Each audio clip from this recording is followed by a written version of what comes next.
अस्सलाम वालेकुम। आप देख रहे हैं नुमान खोखर यूट्यूब चैनल। आज की वीडियो डॉन ऑफ पाकिस्तान में अच्छू शीदी की किस्त नंबर 2 पेश की जा रही है। आज की किस्त में आप आगे के वाक़यात जान पाएंगे कि अच्छू शीदी ने कैसे अपने दुश्मनों के लिए जाल बिछाया और कत्ल किए। ये सारी मालूमात सन 2018 में अखबार में शाया हुई थी और वहीं से लेकर आपकी खिदमत में पेश की जा रही हैं। जिन दोस्तों ने पहली किस्त नहीं देखी तो पहली किस्त का लिंक मैं डिस्क्रिप्शन में दे दूंगा और पहली किस्त मेरे चैनल की प्लेलिस्ट में डॉन ऑफ पाकिस्तान के फोल्डर में भी है। मेरे चैनल की प्लेलिस्ट में don of Punjab, don of Lahore, different city dons और डॉन ऑफ पाकिस्तान का फोल्डर भी है, जिसमें 45 से ज़ायद मशहूर डॉन्स की लाइफ स्टोरीज़ हैं। किसी भी दोस्त को किसी भी शहर या गांव के मशहूर डॉन के बारे में मुकम्मल और दुरुस्त मालूमात हों तो वो अपना नंबर कमेंट बॉक्स में शेयर कर दे, मैं उससे रब्ता कर लूँगा। वीडियो शुरू करने से पहले अगर आपने मेरा channel Numan Khokhar subscribe, like और शेयर नहीं किया तो इसको सब्सक्राइब कर लें और बेल का बटन दबा दें ताकि आपको आने वाली नई वीडियोज़ की अपडेट्स मिलती रहें। तो आइए वीडियो शुरू करते हैं। इल्म दीन, जो कि अच्छू और शीदी का वालिद था, इसके कातलों में सबसे अहम किरदार इनके नज़दीक यूनुस था। चुनाचे उन्होंने इसी छोटी उम्र में तय कर लिया था कि इस शख्स से अपने बाप के कत्ल का बदला ज़रूर लेंगे। दोनों भाइयों ने हथियार इकट्ठे करने शुरू कर दिए। इस वक्त जदीद असला इस कदर आम न था। सबसे अहम स्टेन गन समझी जाती थी। इसके अलावा बंदूक और पिस्तौल ही अहम थे। सबसे पहले गांव में एक लड़ाई हुई जिससे दोनों अतराफ से गोलियां चलाई गईं, लेकिन इस लड़ाई में कोई जानी नुकसान नहीं हुआ। मगर इस लड़ाई से ये बात वाज़ेह हो गई कि ये दोनों भाई अब किसी के काबू में नहीं आने वाले। लोग इनको ताने देते थे कि तुम्हारा बाप तुम्हारे सामने कत्ल कर दिया गया है और तुम डरपोकों की तरह उन्हें माफ़ कर बैठे हो। यही वजह थी कि इनके दिल में बदले की आग कभी ठंडी ना हो सकी।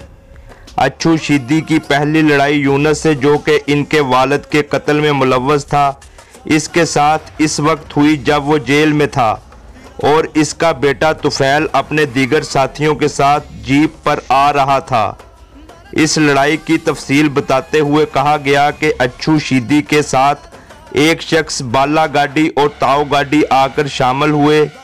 ये रावी किनारे एक गांव आलमपुरा के रहने वाले थे। जब अच्छू और शीदी का बाप कत्ल हो गया तो बाबा अनवर ने हुसैन उर्फ हुसैनी आलमपुरिया के साथ मिलकर बाला और ताऊ गाड़ी के बाप को कत्ल कर दिया था। इनका तल्लुक यूनुस के साथ था। चुनाचे बाला और ताऊ गाड़ी अच्छू और शीदी के साथ आकर मिल गए और यूं बाला गैंग के इन चारों अफराद का दुश्मन एक ही था, यानी यूनुस उर्फ जूना, जो गाड़ियों के बाप के कत्ल में जेल काट रहा था।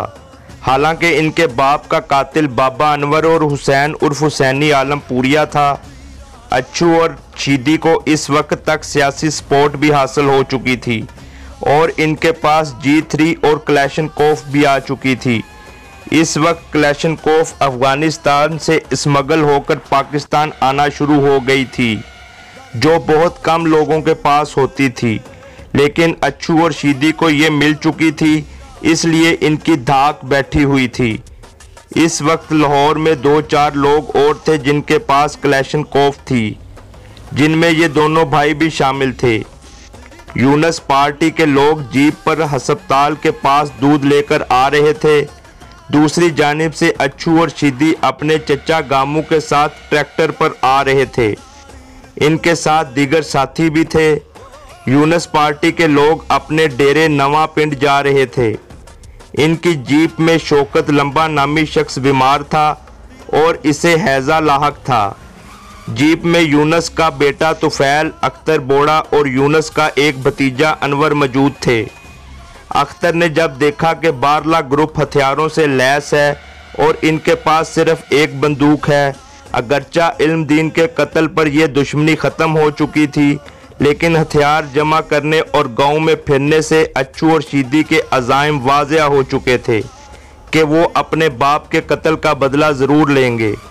जब दोनों पार्टियां आमने सामने हुई तो अख्तर ने अपनी बंदूक से एक हवाई फायर कर दिया। अच्छू और शीदी ने जवाबी तौर पर फायरिंग शुरू कर दी। इस तरह एक दूसरे पर डायरेक्ट फायरिंग शुरू हो गई। यूनुस के बेटे और भतीजे के पास कम कारतूस थे और एक ही बंदूक थी। चुनाचे जब अख्तर ने देखा कि दूसरी जानिब से जदीद असला से फायरिंग हो रही है तो वो भाग खड़ा हुआ। बंदूक तुफैल ने उठा ली और भागते हुए अख्तर को कहा कि कारतूसों का झोला तो फेंक दो। चुनाचे उसने झोला फेंका तो वो खुल गया और कारतूस बिखरते चले गए। 8-10 कारतूसों के साथ मलक तुफैल और दीगर लोग पीछे हटते गए और यूं उन्होंने अपना बचाव किया। चुनाचे 2-3 घंटे की फायरिंग के बाद तुफैल, जो दिलेर लड़का था, अपने साथियों को निकाल के ले गया और जीप वहां ही छोड़ दी। इस फायरिंग में अनवर, जो यूनुस का भतीजा था, इसे पाँव में फायर लगा जिससे वो जख्मी हो गया था। बाकी कोई जानी नुकसान ना हुआ था। अच्छू और शीदी इनकी जीप पर कब्जा करके गांव के इर्द गिर्द घुमाते रहे और हवाई फायरिंग करते रहे। बताना ये मकसूद था कि उन्होंने अपने दुश्मनों को भगा दिया है। यूं अच्छू और शीदी की दहशत पूरे गांव में फैल गई। एक जानिब बाला और ताऊ गाड़ी बारला ग्रुप से मिल गए, जबकि दूसरी जानिब बारला ग्रुप के साथ जबेल कौम के कुछ लोग आकर मिल गए। इनमें सिराज और इसके बेटे मलंगी, भोली और ताजू वगैरह शामिल हो गए। अब बारला ग्रुप बहुत मजबूत हो गया था। जबेलों का एक बंदा कत्ल हुआ था, इसका पर्चा भी यूनुस पर डाल दिया गया था। यूनुस जेल में था, जबकि इसके बेटे तुफैल और मोहम्मद हुसैन वगैरह डेरा आबाद किए हुए थे। अच्छू और शीदी ने तय कर लिया था कि उन्होंने अपने बाप के कातिल यूनुस को कत्ल करना है। दोनों अतराफ से नौजवान खून उबल रहा था। एक रोज़ यूनुस का बेटा मोहम्मद हुसैन और इसका भांजा मुनीर शहर से वापस आ रहे थे कि बारला ग्रुप ने इनका रास्ता रोक लिया और उन्हें बदतरीन तशद्दुद का निशाना बनाया। दोनों की टांगें तोड़ दी गईं। इनको कत्ल करने लगे तो जबेलों ने मना कर दिया कि अभी इनका बाप हमारे बंदे के कत्ल में जेल काट रहा है, इन्हें मार दिया तो हम लोगों पर पर्चा हो जाएगा। चुनाचा इसी तरह उन्हें अदमुआ कर कर छोड़ दिया गया। लोग उन्हें उठाकर हस्पताल ले गए। बारला ग्रुप ने जब देखा कि अब मुखालफ ग्रुप के डेरे की देखभाल करने वाला कोई नहीं है तो वो इनके डेरे पर कब्जा करने निकल खड़े हुए। इस वक्त यूनुस के डेरे पर यूनुस का बड़ा भाई और कुछ मुलाजिम थे, जिन्हें तशद्दुद करके वहां से भगा दिया गया और डेरे पर कब्जा कर लिया। जब डेरे पर कब्जा हो गया तो वहां से बारला ग्रुप की दहशत मजीद फैल गई। यूं वो इलाके भर के बिला शिरकत मालिक बन गए। बारला ग्रुप में सब लोग 17 बरस या इससे कम उम्र थे, जबकि यूनुस, जो जेल में था, बहुत समझदार शख्स था। इसी तरह इसके बेटे और दीगर ग्रुप के लोग भी बड़ी उम्र के पुख्ता कार थे।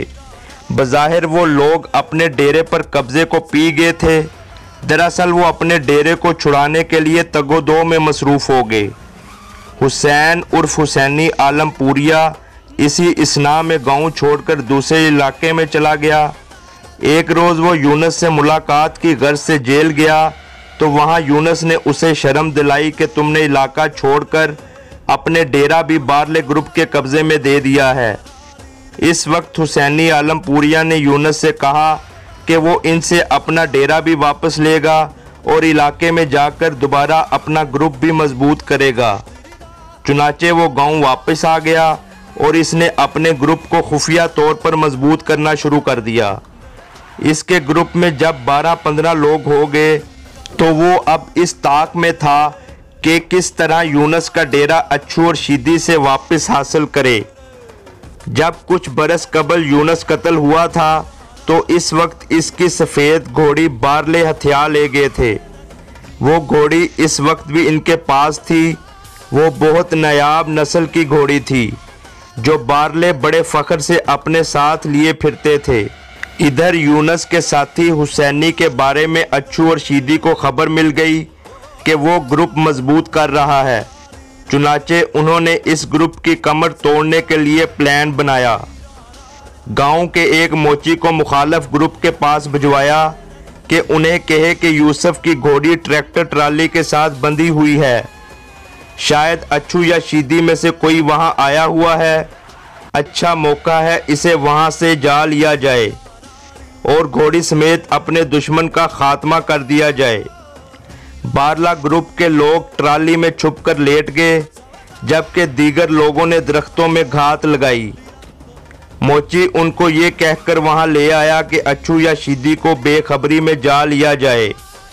चुनाचे यूनुस ग्रुप जब वहां पहुंचा तो उन्होंने ट्राली के साथ घोड़ी बंधी देख ली और बारला ग्रुप के जाल में आ गए।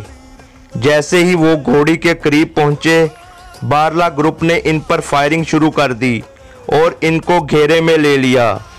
घुसमान का रन पड़ा, दोनों अतराफ से बेदरेग फायरिंग की गई। इसी इसना में हुसैनी आलमपुरिया की दोनों टांगों में गोलियां लग गईं। वो ट्रैक्टर ट्राली के टायर के साथ टेक लगाकर बारला ग्रुप पर फायरिंग करने लगा, लेकिन बारले फायरिंग करते हुए इनके ऊपर चढ़ आए। मुखालफ ग्रुप भाग निकला, जबकि हुसैनी आलमपुरिया को एक शख्स ने कांधों पर उठाया और किसी महफूज मुकाम की तरफ भागा, लेकिन इसको भी फायर लग गए और वो भी गिर गया। हुसैनी आलमपुरिया ने इसे कहा कि तुम जान बचाओ, मैं तुम्हें कवर फायर देता हूँ, मैं भाग नहीं सकता, अब जो होगा देखा जाएगा। इससे आगे के वाक़यात किस्त नंबर 3 में पेश किए जाएंगे कि बारला ग्रुप ने इनके साथ क्या किया, जिसको सुनकर आपके रोंगटे खड़े हो जाएंगे।